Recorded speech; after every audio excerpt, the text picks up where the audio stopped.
Let's bring in our next guest, former Senator Sani Trillanes. Sir, magandang hapon and welcome back to Storycon. Good afternoon, Senator. Magandang hapon, Senator. Sir, long time no see. Sir, start off with ang sabi kasi ninyo, naibigay na yung, I think, transcripts sa ICC dun sa Senate hearing. Pero sir, what's the next step there? Okay, nabigay na. Will it need to be certified o ano man for things to move forward? Then ito po, ang procedure po kasi ng ICC, meron silang proseso ng validation.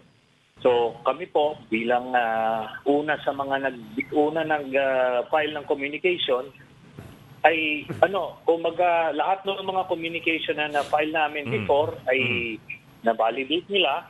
Tapos through the years nagkaroon na ng proseso kung paano kami magbibigay ng additional information. Pero yung mga information na yon, iba-validate pa rin nila through their own internal procedures. Cross-check, kumbaga. Ito naman, mga open source, open sources yan. So, hindi yan yung Pero kagaya dito sa korte natin. Senator, kailanganin ba ng certification? Kasi yun ang sinabi sa amin ni Coco Pimentel nung isang araw Kung gagawin daw sa evidence yung mga transcripts, kailangan daw ng certification ng subcommittee, Senate Blue Ribbon. Kailangan ba humingi ng ICC doon? Hindi po. Yun nga po, I was explaining, yung mindset kasi ng mga abogado dito sa Pilipinas, akala nila yung proseso dito is ganun din kagaya sa ICC. Yung ICC, meron po silang proseso ng validation. Kasi nga, ang assumption nila is a government may not be cooperative, may be hostile. So, itong mga ito, kung hindi nila ibigay yung certification, therefore, hindi na aandar. Hindi po. The way the ICC investigations work, meron silang sariling validation process. Kaya, itong po mga sinasabi ng mga abogado dito sa Pilipinas, hindi po yan. Iba po yan. So, sanay sila dito sa domestic justice system. Sa ICC nga, Ami, a public statement, halimbawa ni Digong, is evidence already. No? Kahit public statement, it's already an evidence against him. Yan po. So, meron silang, while liberal yung kanilang evidence taking, pero very tedious din yung kanilang validation process bago nila ipepresenta yun. Kaya, merong proseso. Ako po, nung nag-transmit ako, it was duly received. So sila na ngayon po ang mag-validate nun. Pagka na-validate nila yon through their own processes, hindi po kailangan ng certified true copy ng kung sinong dito. So po yun? Valid na po yun. Senator, sabi ni Attorney Conti, yung ICC daw maglalabas ng international warrant probably ngayong November or December. Nag-agree ba kayo doon sa ganong klaseng statement ni Attorney Conti? Hindi hindi po ganyan yung nakikita natin.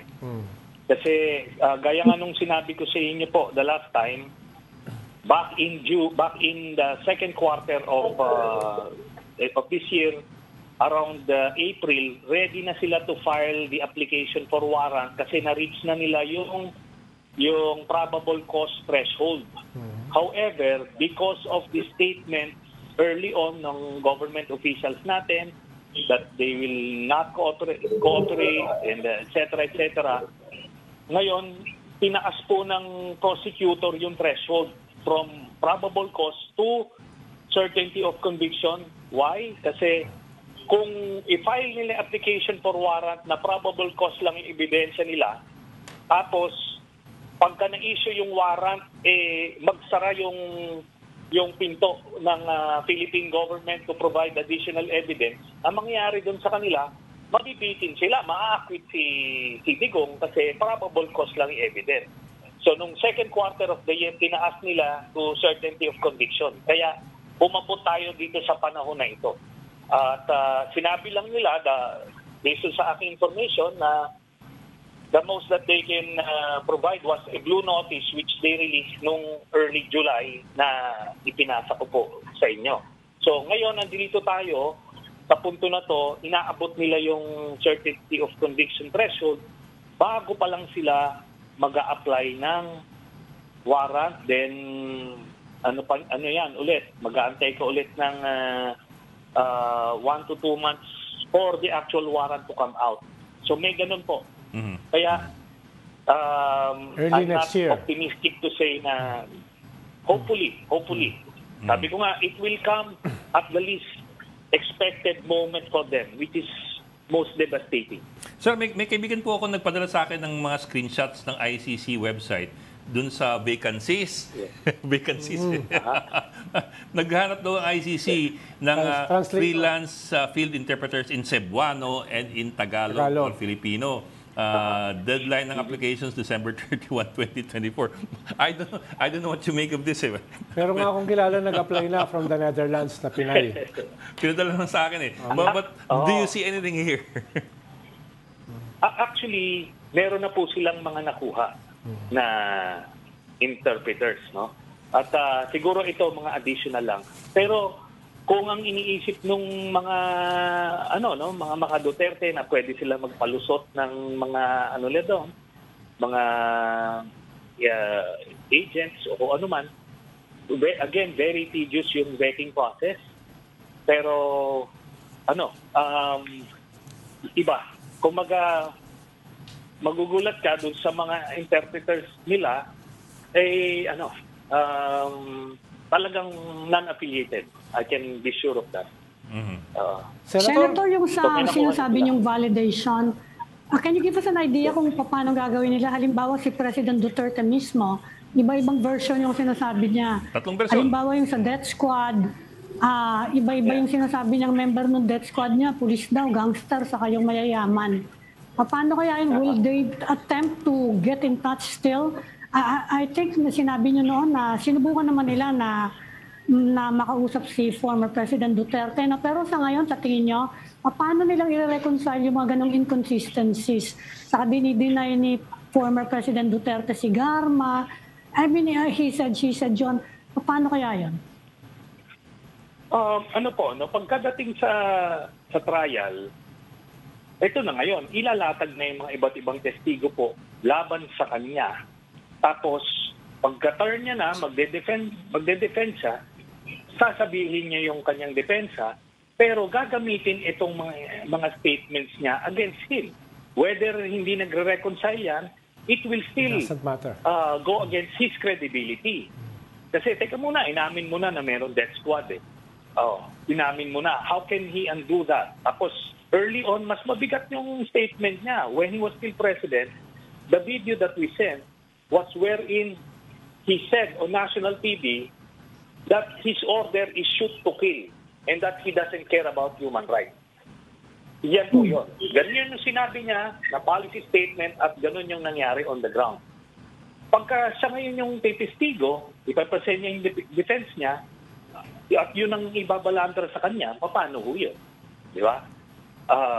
At the very least, masisira lahat ng sasabihin niya. So ngayon, mas mabibigyan ng weight yung mga testimonya ng mga testigo laban sa kanya. Senator, napanood nyo naman sigurado yung Senate hearing. At mukhang balak din imbitahan ng Quadcom si President Digong. Anong tingin nyo yung magiging pagkakaiba dito sa Senate hearing na natapos at yung parating na Quadcom hearing?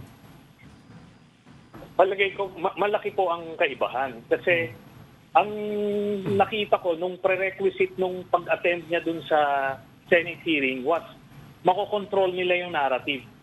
Makokontrol nila yung proceedings at yung naratibo nila yung mananaig. Ganun nga ang nangyari. No? But sa Quadcom, they won't be able to do that. Talagang he would be at the mercy nito mga congressman.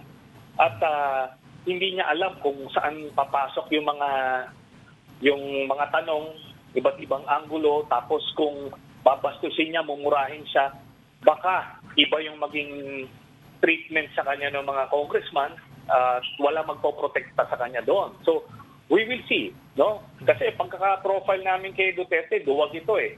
Sa mga areas na hindi niya kontrolado. Hindi niya papasokon. Okay. So, ganun po ang nakita natin. Okay. Sir, maraming salamat for joining Storicon. Former Senator Sani Trillanes. Maraming salamat, Senator. Thank you, Senator. Ingat, sir. Maraming salamat po sa inyo.